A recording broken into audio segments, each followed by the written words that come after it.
What's up guys, Dan here, Coalcracker, Bushcraft. Today's all about candles. Why you should carry a candle.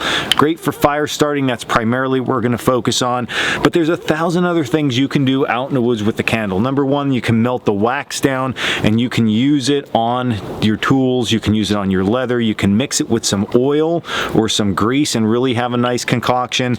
You can light your way, the list goes on and on. But today what we're gonna look at is why carry a candle to start fires.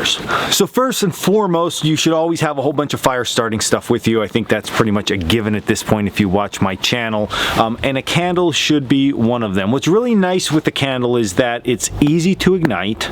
Okay, it'll burn for a really long time for you if you protect it properly, and that open flame, all right, completes the triangle of fire. So we have fire. All we have to do is now grow that little bit of fire into something big, and if it goes out, it's typically very easy to reignite. So I'm going to show you today how to protect the candle while you're using it around your newly beginning fire, right, as you grow it, and I'm also going to show you how to light it with a ferro rod.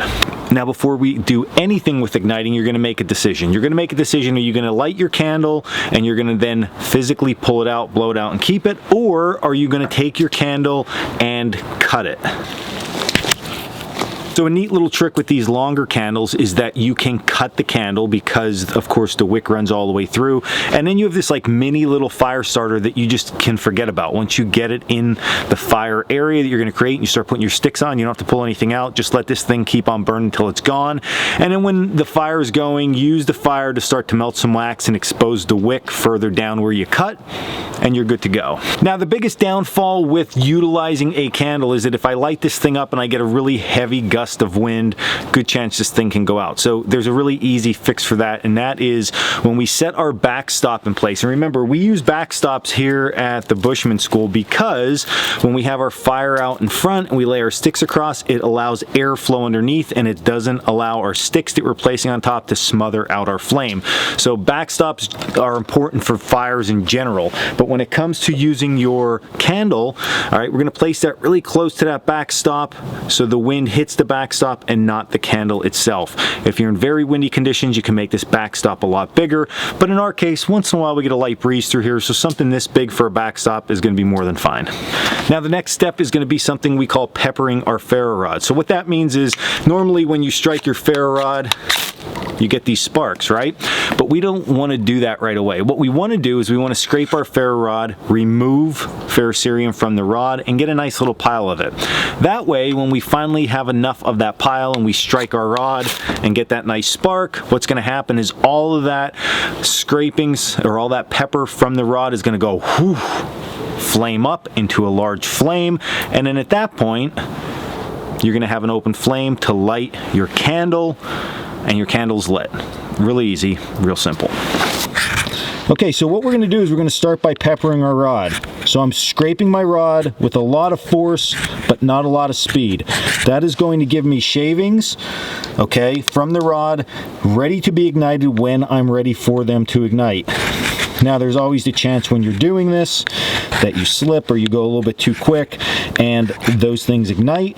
So in our case, we want to try to keep our candle and other materials away until we're 100% prepped and ready to go. All right, and then after some short work, you can see right in this area, I have a pile of shavings. So really, really nice there for myself.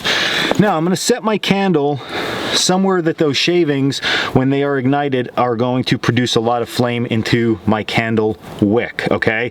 When you're doing this, you do want to make sure at home you pre-burn the ends of your candle. That is tremendously going to help. And then we're going to place our backstop here, okay, to help block any wind that might blow in this general direction. Now that we are ready, backstop is in place, I have my candle in place, I'm going to ignite my shavings. And there you can see my candle is now burning. Carefully, I'm going to stand that up, and then I can start to use that as my fire starter. So I'm going to start to lay my sticks over that. Again, that airflow underneath is going to help tremendously. You can see how we work, and just like that, our sticks are starting to burn because of our candle. Now, if that was a longer candle that I had in there, I can simply pull that away, okay? So I'd be able to just back this candle out, blow it out, and be good. In our case though, I have more than enough here to be able to work with, so I can cut that into pieces. Again, I can come in here, melt this end until I expose the wick again or trim it down with my knife, but there you go. That's how you get your fire started with a ferrocerium rod and a candle.